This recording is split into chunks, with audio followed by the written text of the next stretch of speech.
Welcome to a quick Foxy Tech Tips tutorial on enabling MMS messages on your iPhone. This is super easy to do.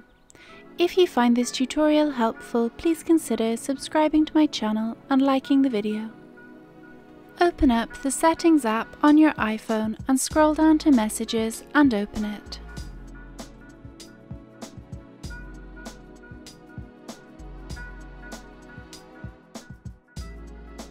In the Messages settings, scroll down to MMS Messaging and tap the toggle to turn it on. MMS messages have now been enabled on your iPhone.